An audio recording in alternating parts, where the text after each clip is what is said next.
anyways, y'all know that we got an exam on Thursday, right? So same as before, you ain't got to come to class.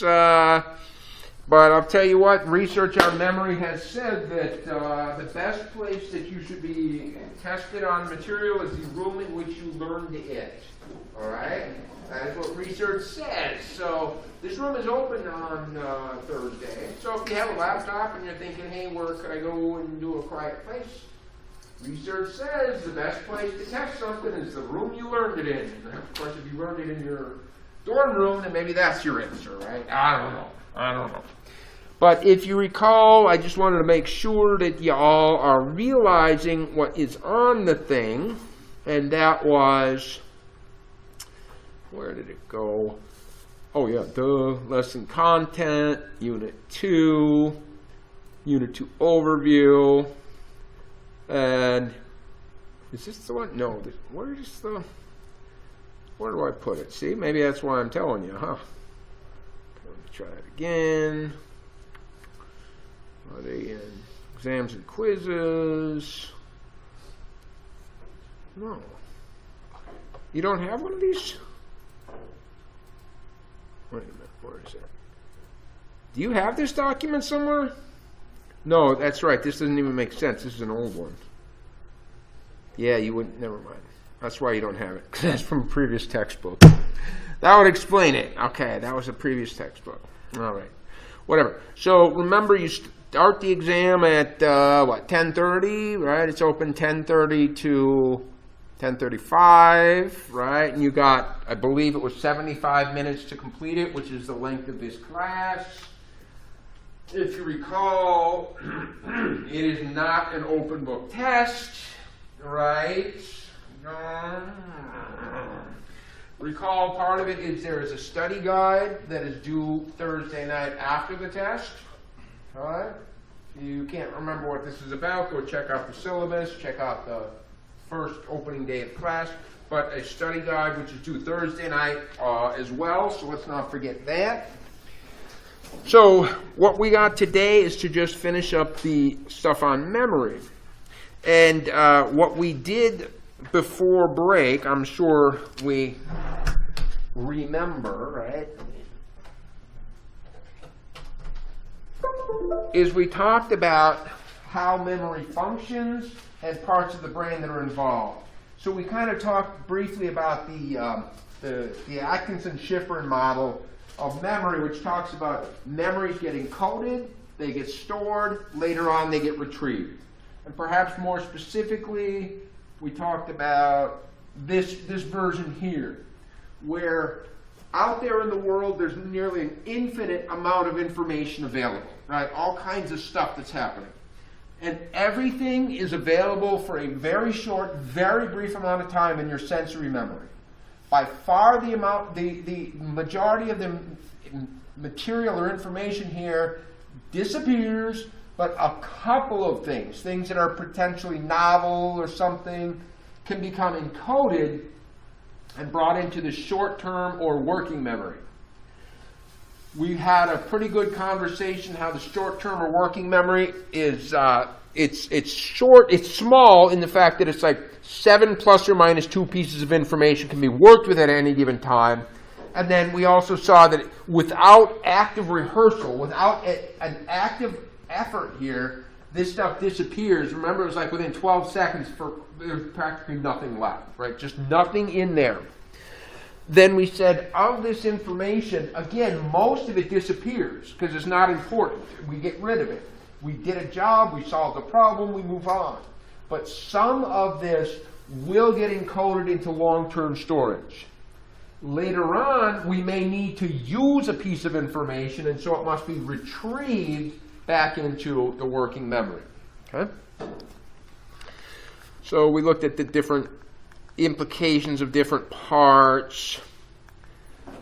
We said memory could look a lot of different ways. I could literally ask you, what's the capital of Texas? Right? You have to recall that piece of information. I could have something like a multiple choice test where you don't necessarily need to know the answer so much as be able to recognize it.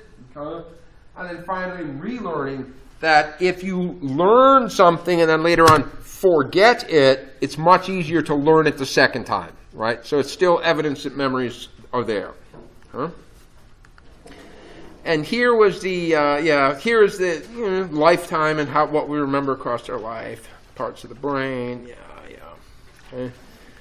So as I said the other day, that, or last week rather, that we like to just use this term memory as a global term, but as far as the brain is concerned, your memory of how to ride a bicycle and your memory of your third birthday and your memory of what you have are processed so radically differently that it seems silly at the brain level to call them all one word, memory. But it's convenient for us, so we use it. Okay? But obviously they're so radically different from each other and they function in such radically different ways that maybe not so much. So this, up till there was like how memory is supposed to work. But now at the same time, we could talk about problems with remembering. And it turns out that, being able to learn new things is important. But you know what else is important is being able to forget things that are no longer important, right? Like we said last week, whatever, when you go to Six Flags, you damn well better remember that you parked in the Bugs Bunny 4 lot, okay? If you don't remember that, you are kind of screwed, okay? But there is no reason to remember that piece of information 2 years from now. Your brain would be filled with clutter if you tried to remember where you parked 2 years ago at Six Flags. It's just stupid, okay? So we're supposed to forget. So in the sense that memory is important, forgetting is just as, if not more important, okay? So we're going to talk about some, problems with memory. I mean, like we said, in some ways, wouldn't it be great to have a brain that's stored like a computer does and just retrieve everything? I don't know. If people that remember too much stuff, they can't say what's important or something, right? It would be no good. So we're going to talk about a variety of things that leads to forgetting, some of which is perfectly normal and some of which is not perfectly normal. Huh?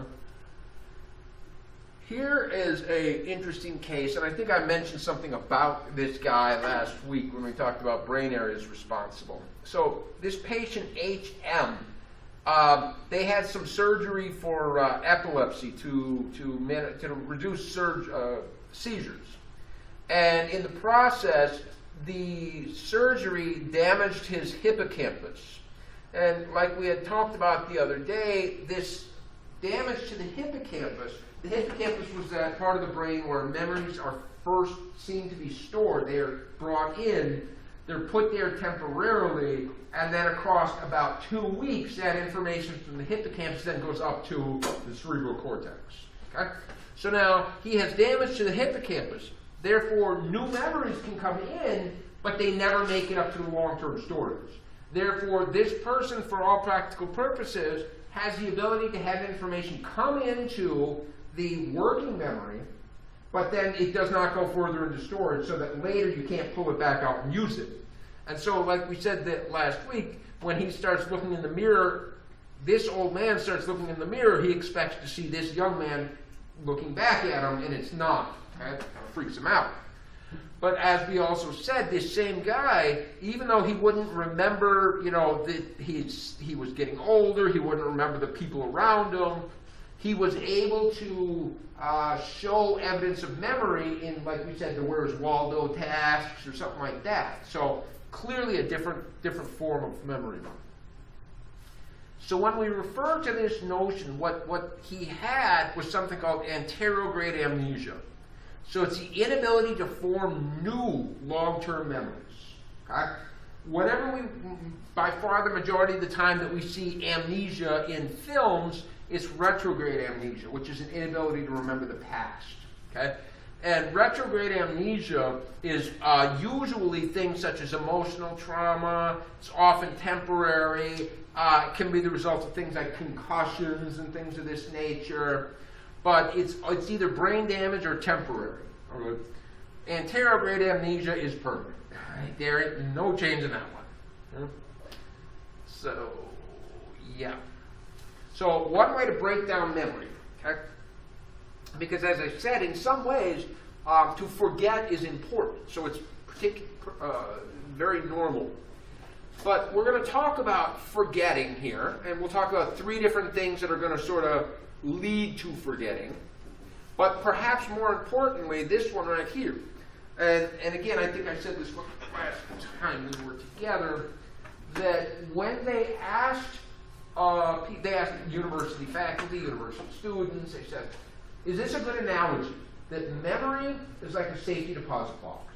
You put in your memory, and you go away for a week, and then you come back, and you open it, and there's your memory, right?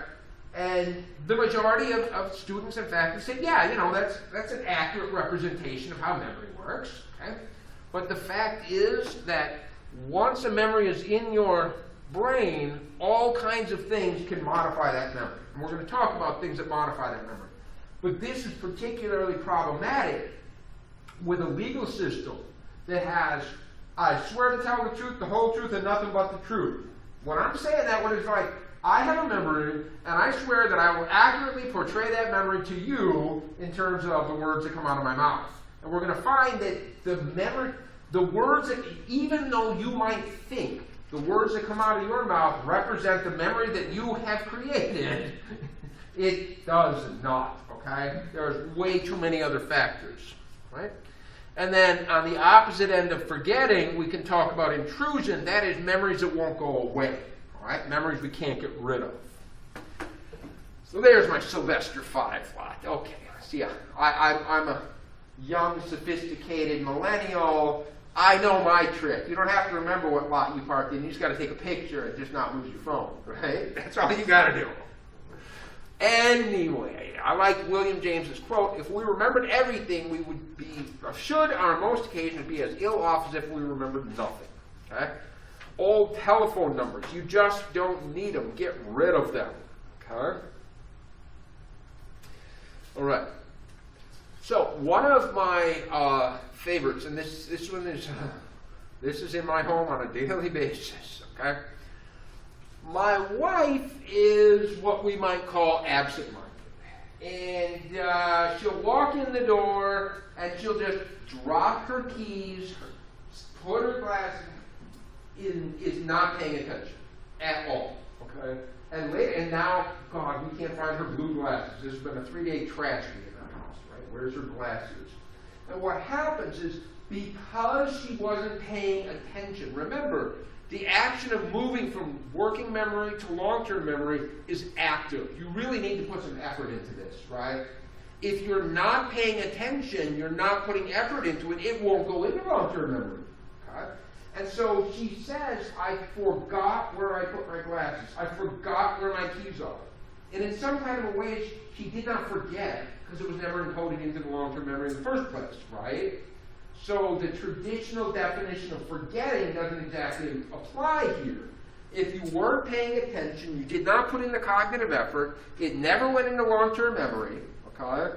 So where are the glasses? So whenever she asks me, I always say, when was the last time you used them? And then she gets furious at me, and she said, if I knew the answer to that question, I know where they were. I was like, just think like the woman. How would she think? Storage decay is really what we think of generally think of as forgetting. You know, that memories that are encoded disappear with time. Okay. In fact, this was this idea here. They did.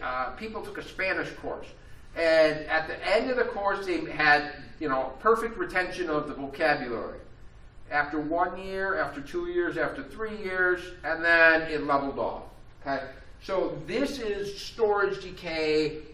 If you don't continue to use it, I've actually heard that people that are bilingual, if they don't continue to use their original language, it very quickly decays. And it was like, really? You could lose your native language? It's easier to lose a second language than a first language, but still, if you don't continue to use it, it's gone. Okay? Blocking. This is interesting. This is Sigmund Freud, and we're going to talk Sigmund Freud later. But I mean, just so we're 100% aware, Sigmund Freud is full of shit. Okay, I just want to make sure that we all remember that because it's just a statement. Okay, it's It's not an opinion, it's just a fact. So Sigmund Freud believes that events can happen in a child's life that are too traumatic to work with, too traumatic to deal with. And so what happens is that they will take these memories and they will shove them down below the level of the consciousness so that they do not become problematic. Okay? And in fact, one of his favorites was he said that little boys, they go through a period in their lives, he calls this a Oedipal complex, where they want their mothers. I mean, want in a way, just imagine the most carnal definition of want you can imagine. And the little boys then have this, it is too traumatic to think about this interaction, shall we say. And so it gets shoved down. And so, you know, Freud is going to say that these memories that are down there, they're going to kind of creep up on you at times that, you know, you're not fully aware, like in your dreams or something like that. So Freud was obsessed with sex. And so he'd be like, all right, so let's say you're a male and you're having dreams about a cigar. And you know what he would say? No, that's not a cigar, okay? You have a latent desire for penises, you're actually homosexual, but that is too difficult for you to deal with, and that's why it will manifest itself as a cigar in your dreams. I was like, oh my God, Freud, okay? So memories or thoughts that are too difficult will be shoved down. And that's what this notion is about, okay? That the memory was encoded perfectly fine, it's in your long-term storage, but it is shoved down in such a way that it cannot be accessed. Okay? This one is very similar. There was one researcher. He was a brain surgeon. And he was doing brain surgery for seizures, for epilepsy. And during surgery, what he would do is he would have the skulls open, but the patients would be awake. And he was trying to find in the brain, where is the origin of these seizures? Where are they coming from? Okay?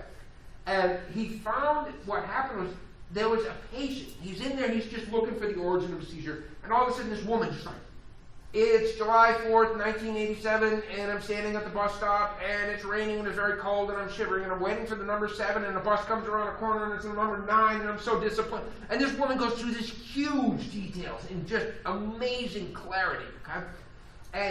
And so people got a hold of this thing, and they took it to mean this, that inside your brain is a memory of every single thing you've ever done in your life that is perfectly accurately represented. Memory is like a videotape.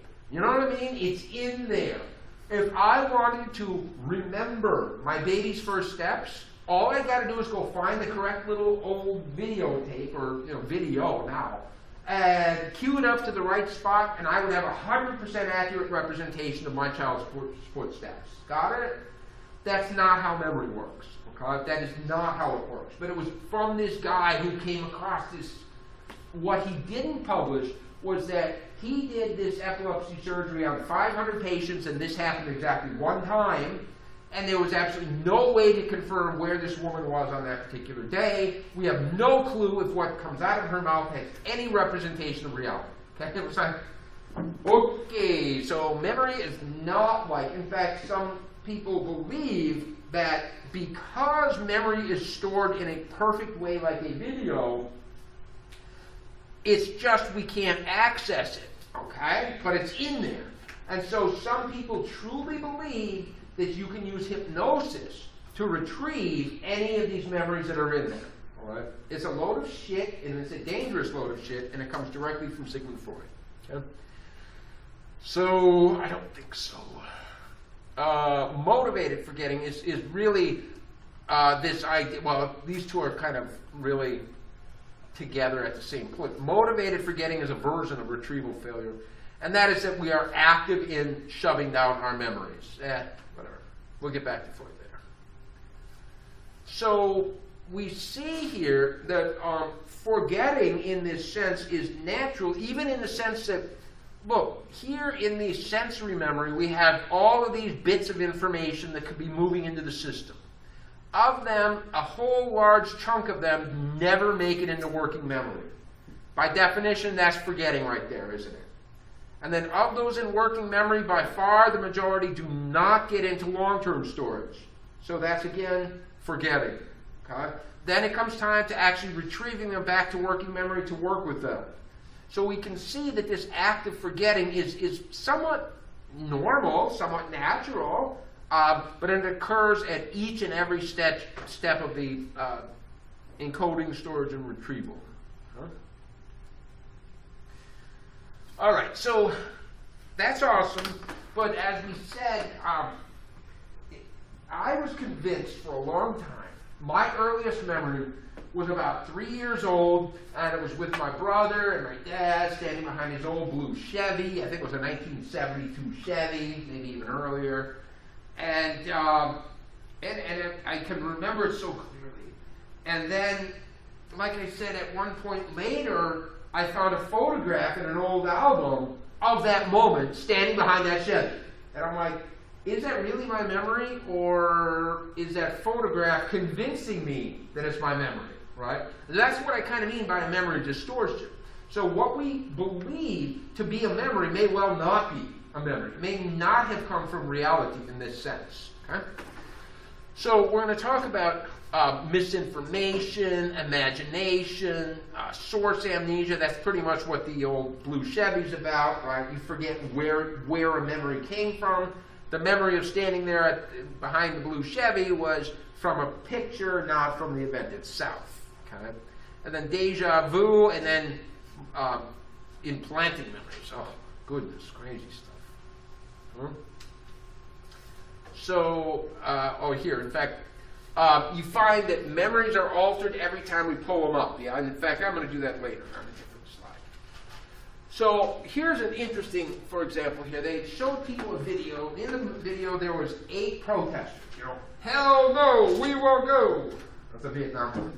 All right, first generation. After watching a video that in fact had 8 protesters, they asked them, was the leader of the 12 protesters a male? Or they asked him, was the leader of the 4 protesters a male? So the answer really was 8. Got it? And we just asked this question, one or the other. And then a couple of days later, they come back and they ask him, how many protesters did you see in that video? And if they all saw 8, but you asked them this silly question, they remembered 8.9. If you asked them this one, they remembered 6.4.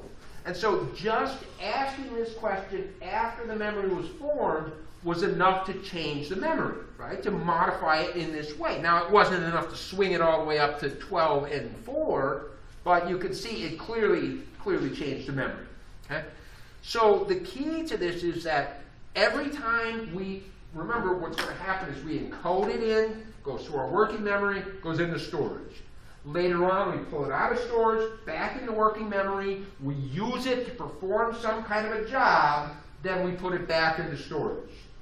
When we pulled it out, we used it in our working memory, it gets changed, and a new memory gets stored.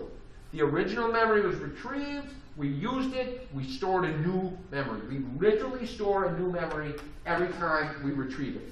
Think about the implications of this. If somebody is an eyewitness to a crime, how many times will they be interviewed by the police before they actually get on a witness stand in the court of law? How many opportunities is there for that memory to be retrieved in the working memory, modified, and restored as a new memory based on whatever the cops said? Okay? And I guarantee you, cops have an agenda. They do not want to get the truth. They very clearly want to get the bad guy. Whether, that's what they want to do, and they will ask questions that way. So here, you can, do I have a, yeah, here, look at this. They asked people, look at this. Oh, here, they showed people a movie, and then afterwards they just said, how long was the movie? 130 minutes. How short was the movie? 100 minutes. That's pretty straightforward, right? I mean, it's the exact same movie. How can I get a 30-minute difference just by changing one word? Okay? But I can't. Okay? I can change people's memory with a single word. I mean, that's pretty powerful. Right?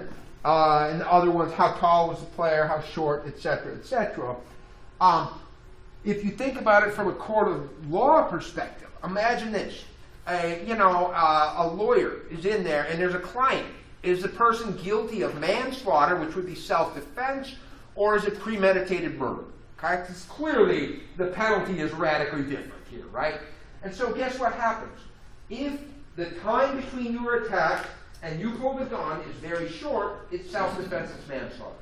If there's a long length of time, then it's premeditated murder, right? Because you had time to think about it, and it took you a long time. And so, look, the lawyer, depending on who they want, how long was the time between the attack and the time the gun was drawn, or how short was the time? You ask that question, and you can switch a jury's mind into, is this manslaughter or is this murder? Right? It's pretty straightforward. I guess the lesson is this. If you ever get accused of a bad crime and you get pulled into a court of law, you sell every possession you own and buy the best lawyer you can get. Okay? Period. Because the truth does not matter. It is what a lawyer is able to convince a jury is all that matters. Okay? But here is perhaps this is the biggest study of all. Elizabeth Loftus. She, in this study, what she did was there was a video of an automobile accident. Okay, just boom, boom, got it. So here's the accident. Then after the accident, okay, everybody watched it. Then half the people afterwards, they said, how fast were the cars driving when they hit each other? Okay? How fast were they driving when they smashed into each other? That's it. That's the only difference. You heard hit, you heard smashed. And literally, you have the same memory because you watched the same video.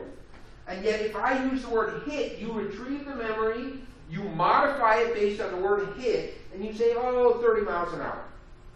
You hear the word smash, smash is a more violent word, you pull out the exact, it was the same memory, and you say 45 miles an hour. Okay, great.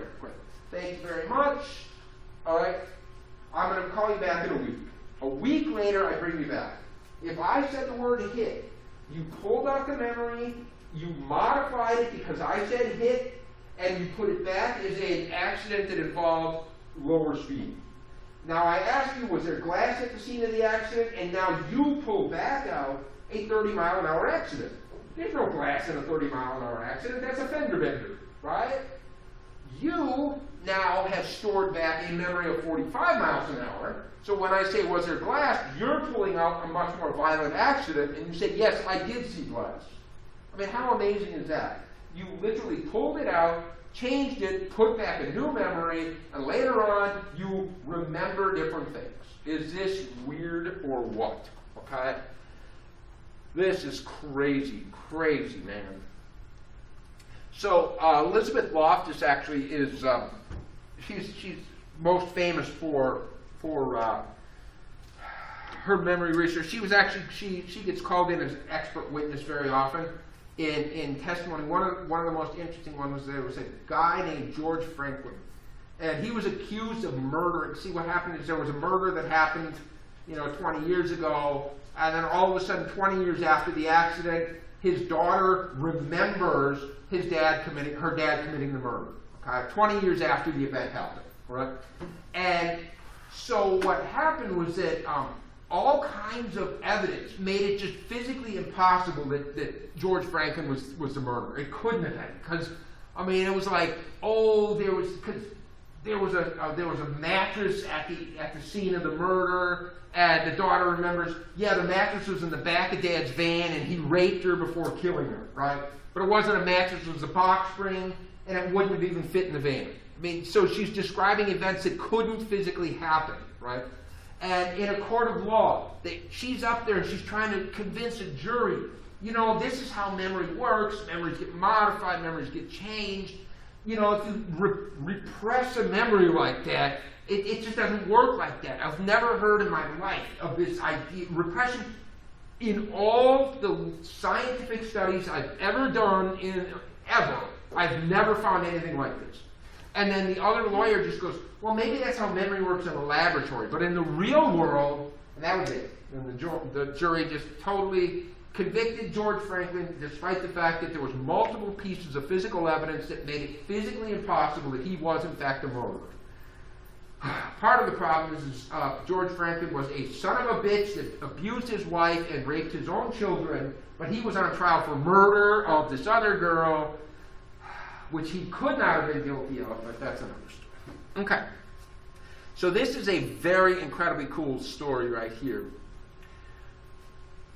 Source amnesia or misattribution, as I said, that's the one that but often we have memories. In fact, a lot of times plagiarism can happen when somebody has, I have a great idea, and they have source misattribution. And so what happens is they actually got the idea from somewhere else, right? But they forget where it came from. And so therefore they believe it's their own memory. If you can imagine what I mean. They believe that they created it themselves because they don't remember where they picked it up from. So researchers have shown that when it comes to memories, the most fragile part of any memory is where did you learn it? Okay? That is the most fragile part of any memory. Where did that piece of information come from? No, here. So, deja vu. Man, deja vu. You know that one? That creepy feeling when you get maybe a spine tingle and you're like, I've been here before. I've done this. There's something about this situation that's, what's going on? What's happening? Well, it turns out that in order to pull out a memory, you often need retrieval cues, right? You need cues in the environment to pull out these memories. So, one time I went back to my hometown, and how often do I go back to my hometown? Once every 20 years or so. So, I'm driving up Johnson Street, and I cross the bridge over the Fond du Lac River, and there's a Taco Bell next to a Long John Silver's, and all of a sudden, just this exact combination of bridge, Taco Bell, Long John Silver, in a row like this, boom, up comes a memory, okay? This retrieval cues were present. I'm like, oh my God, I remember that night in that Taco Bell. I don't know who had to clean up all the vomit. Those kind of... And the memory came back flooding on me. And even though I had not thought about it in 20 years or something. So where did that... That's crazy, right? And that's another one that... a difference with repression is... With repression, the idea is you have a memory that you could not retrieve. It is impossible to retrieve. But clearly, I had a memory that was down there. It wasn't repressed. I just did not think about it for 20 years. Once the appropriate cues were present, out it comes, right? Now what happens with deja vu is you might have a similar situation where you're in a different town and maybe you pass that same three combination. There's a bridge and those two restaurants in a row, and all of a sudden it's gonna... But it's not quite right. It's not quite the retrieval cues that you need to have to pull out the memory. And so deja vu is like your brain trying, because there's some cues there that are so similar to another memory, but it's just not. And so your brain is trying to pull out a memory, but it can't because it doesn't exist. Okay? That appears to be what deja vu is. Okay? Some other very fascinating ones is constructed memories. Oh my God. Memories are, all right, in one case, this is just, they took 100 kids that were like in first grade, and they gave them a very, very, very simple health checkup.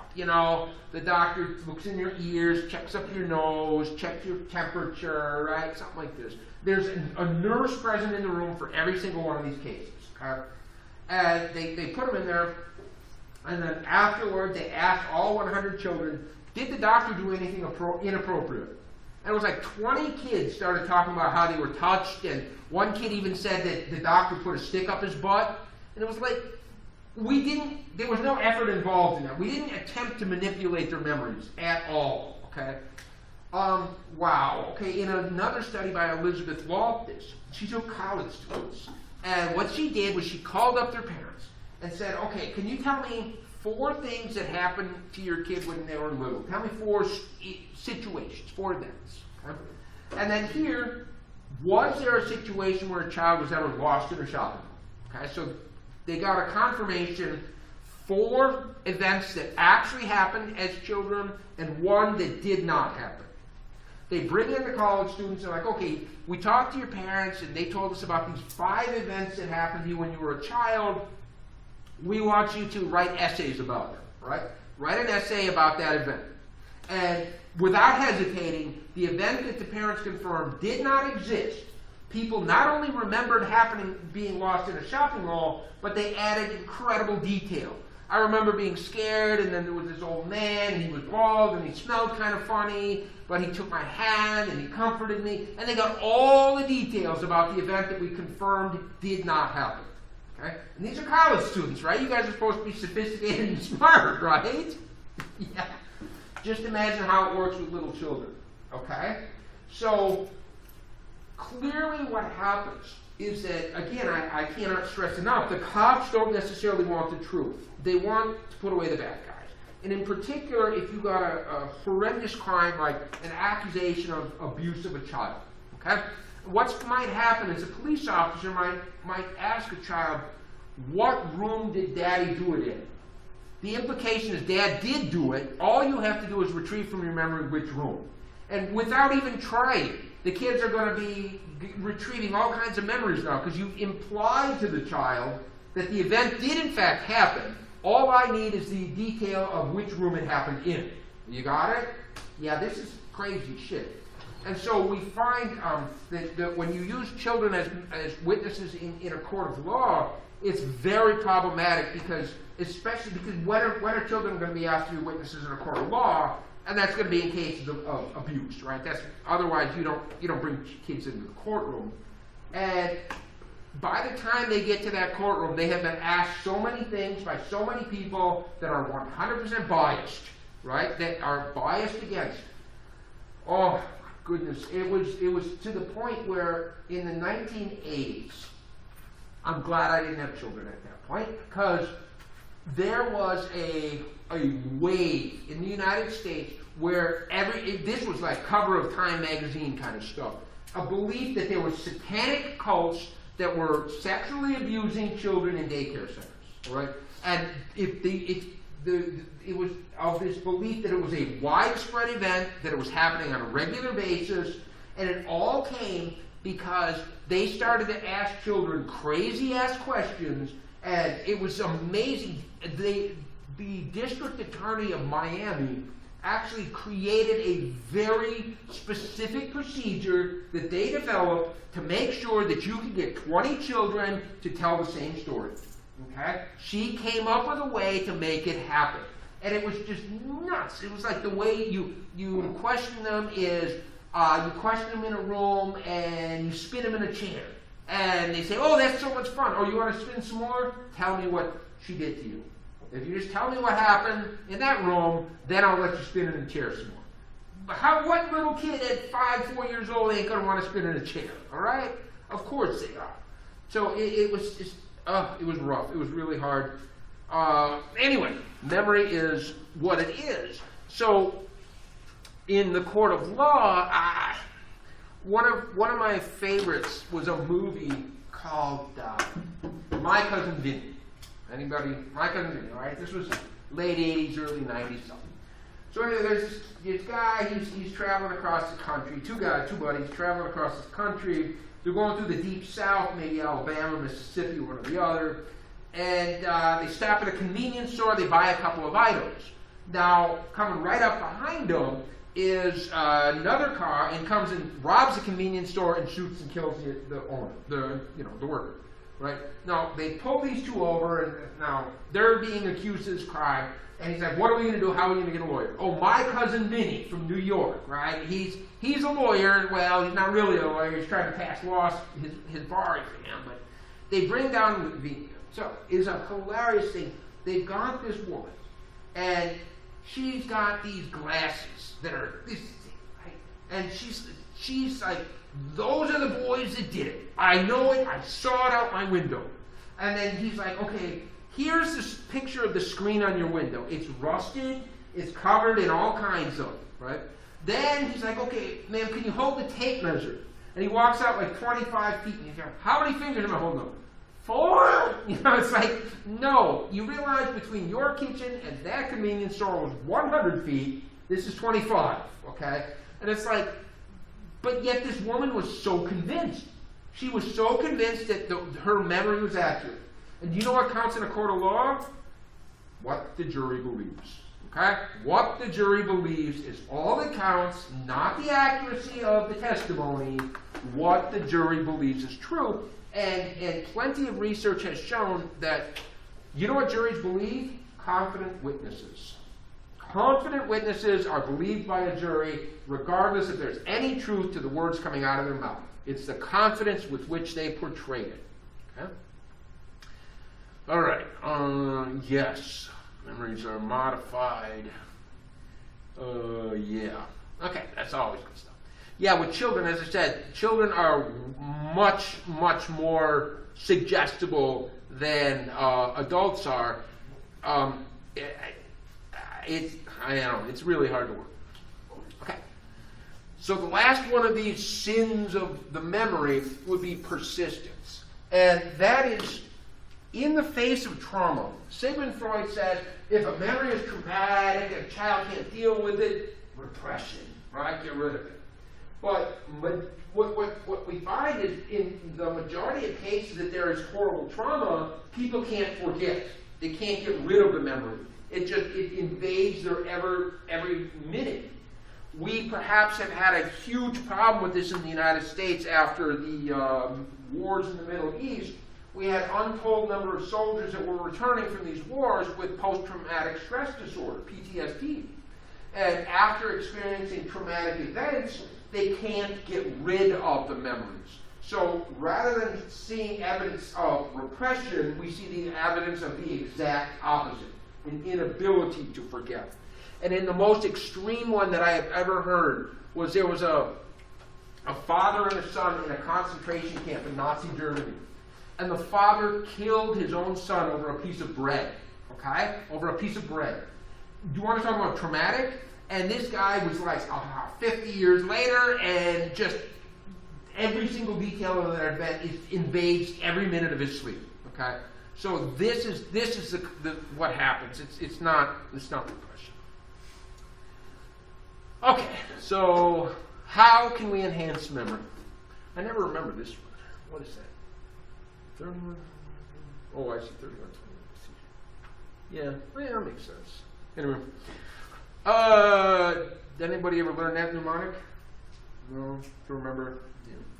You know what's crazy is that the Romans had it right. They started the calendar in March, right? And then April, May. In fact, look at this. Sept. Sept means 7. Oct means 8, right? And the only way 7 and 8 make sense is if March is 1, right? Never thought about that, did ya? Ooh. And then even better, they designed the calendar to go 31-30, 31-30, 31-30, 31-30. That's what they designed it to be, all right? But Julius Caesar insisted that he was going to get a month named after him, and it had to be a maximum month, 31. Gotcha? And Augustus Caesar comes along and goes, there ain't no flipping way I am getting a month with only 30. All right? I am getting a 31 as well. And so he changed it. It was so convenient. 31-30, 31-30, 31. Nope. That was Augustus Caesar and his big-ass problem. So anyway, that's just a good one. Okay, so remember we had said that working memory can handle 7 plus or minus 2 pieces of information. It's about what you can work with. But you know what you can do is you can control what those pieces of information are. So if you were talking about individual letters or individual numbers, you could probably remember 7 plus or minus 2. But take a look here. By making it more and more organized in some kind of a way, like I challenge you to remember this line of letters. And you're like, I'm not going to be able to do that. Okay? But if I asked you to remember these words, you might be able to do it, right? I mean, it wouldn't be all that hard. And then all of a sudden it's like, look at how many pieces of information I was able to put in your working memory just by chunking it together in an organized fashion. It's the same letters, right? It's just I put them in a way that makes sense. And if you Don't take any wooden nickels. 77 years ago. A stitch in time saves 9, if you've ever heard of those, right? And all of a sudden, your working memory could have these 3 things activated. It's only 3, and you have 7 plus or minus 2, so look at that. You go from gibberish to look at how much I can take care of. Okay? So it's a matter of how you put it together. Okay? Mnemonics, memory tricks that allow us to, well, I've never been great. I mean, I was good at mnemonics in college. I remember in one class, it was a history class. Every week we would have a map quiz. We would have to label all the countries in the world. And I don't know why, but it was so easy to me. All I had to do was just take the map and just take the first letters of all the countries and go around and just take the first letters and then make a sentence out of it, right? So for, North America is easy, but you start with Canada, America, Mexico, Guatemala. So it'll be like, can all major guys, I don't know, you just make some stupid sentence. You got to remember one stupid sentence, and then all the first letters would hit every country. All right, Africa took about 4 sentences, okay, that's a big-ass continent. But otherwise, it was just a breeze. And I don't know why my classmates could not do this or would not do this. It was very straightforward. Okay?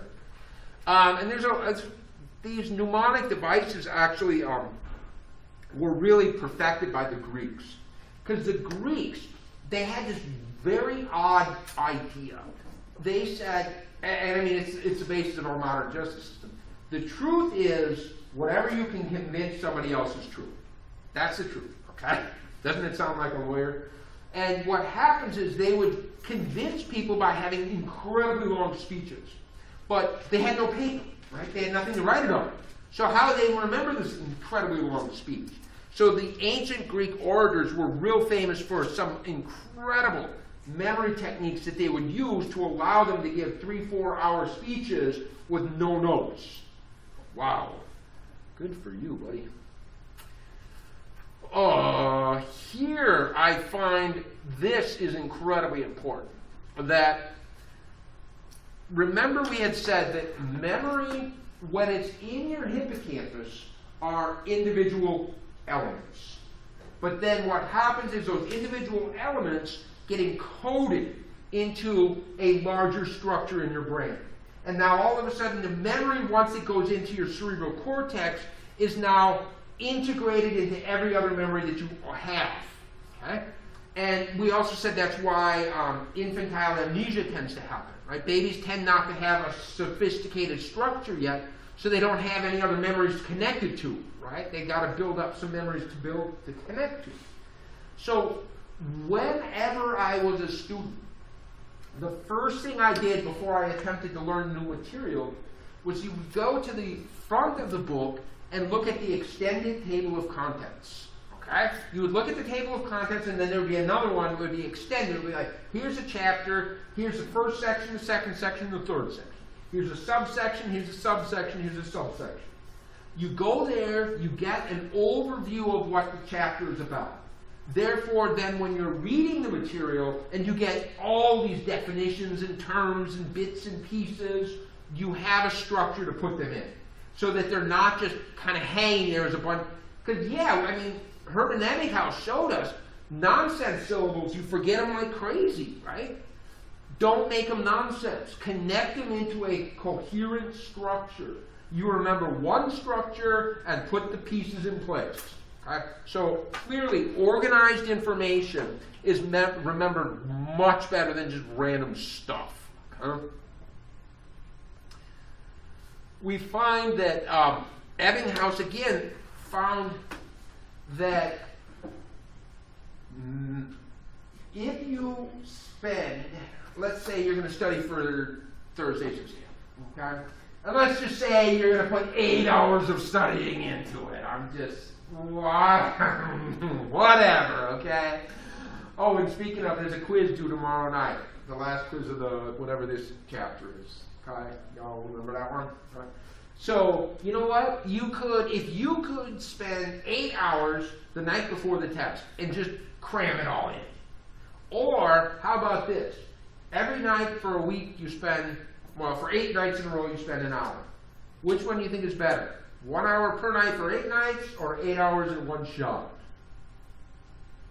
1 hour per night. Spread it out, right? And it turns out that, in fact, 8 hours of cramming is equivalent to about 3 hours that you spread across time. So, should I study smart or should I study hard? All right, you make that decision, okay? So clearly, and again, I mean, I'm just telling you, this is how I did my college, is that every single night I would spend at least 20 to 30 minutes on every single class, no matter what position it was relative to the exam. Every single class, you put in 30 minutes. I was not cramming for my finals, right? Why would I? I've been doing it the whole time. And research clearly shows this is better. Another one, Henry Roediger showed the testing effect, that not only should you spread your stuff across time, but by asking questions about the material, okay? And that is BTW, the entire logic behind why you have quizzes in this class. The reason that there are quizzes that are repeatable as many times as you want, it all comes from him, all right? Because the research has shown this is how you get better. Okay? Good, good. The way that we process things, that in one study, they took people and they had a list of words, and then at one group, what they said was shallow, it was the sound, yeah. They said, does the word on the page rhyme with car? Something like that. You know, and you'd have to determine whether or not it rhymed. In a second group that was, what did they do? Oh no, the second one was rhyme. What was it? The appearance of the letters. Okay, appearance of the letters, does it rhyme? And then the third one was, you know, is the word on the page a type of animal or something like that? So that you have to think about the meaning of the word. And it turned out if you just answered questions about the shapes of the letters, you remembered very little. If you did a little bit deeper processing and thought about the sound of the word, better memory. If you had to deeply cognitively analyze it, there it was. Okay? One of my favorite memory-enhancing strategies was, in grad school, in my master's degree, I had a biological psychology class and had to memorize every single structure of the brain. And it was gory detail, right? Every freaking thing. And all I did was talk to myself. That's it. Because here's the deal, all right? If you're just reading it on a page, that's relatively passive. And in fact, you're probably going to fall asleep in a few minutes. So you talk to yourself. So what has to happen? You have to take the letters on the page, you have to convert them into an audio signal, so it's being processed through your brain. Then you have to take that audio signal and you have to convert it back to the muscular movements necessary to produce the speech sound. Then that sound comes back into your own ears. That's 3 times. That's a minimum 3 times you have processed that information in the exact same amount of time it took to just read it, okay? So talk to yourself. I'm not kidding. It works. It truly works because your brain has to produce that function 3 separate times in 3 distinctly different ways, okay? All right? Yes. We can memorize a set of instructions more easily if we figure out what they mean. Oh, absolutely. Oh, God. In college, I was in a economics class. And we had to learn these curves, you know, the elasticity of demand curves and supply curves and how it works. And my classmates were just struggling to try to memorize the locations of the lines on the graphs. And I'm like, if you just take 10 minutes and understand what the graph says, you don't have to memorize anything. All right? You don't have to memorize all that shit. You just think, what does the graph mean? Now I can recreate it. Okay? I don't understand why they had such a hard time with that. Just take the 5 to 10 minutes to interpret the meaning of the picture. Then you don't have to remember the picture. You just create it. Self-reference. Yeah. We remember things better if they're related to ourselves. says. Interesting. Priming. This is awesome. That in one study what they did was they had people come into a research lab and, they're going through the front hallway and there's a picture on the wall. And the picture on the wall is either a dog or a tree, right? And they just walked through the room. They didn't stop in this room, it just passed right through. And then they go to another room and they start playing, words and say, define this word, okay? And one of the words they're going to say is bark, right? So now you're like, okay, shit, what do I got here, okay? Well, it turns out if you saw a picture of a dog 15 minutes ago, we didn't stop, we just walked through the room, and if I asked you, did you see a picture on the wall, you'd say, no, I never saw a picture. I don't know what you're talking about. And yet, depending on the picture, determine how people pulled out the word, all right? I like that. Which memory gets pulled out depends on what is primed. All right, I like it. Here's another interesting study. They took scuba divers, and they had them learn some words, and they had them learn either underwater or while they're on land. And then they test them on their memory of the words, and they test them either underwater or on land. Got it? And it turns out if you learn them underwater, you better be tested underwater. That maximizes memory. If you learn it on land, you remember it on land, maximizes memory. If you learn it in this room and you're tested in this room, it maximizes memory, right? It's the same idea. Same idea. Or mood congruent memories.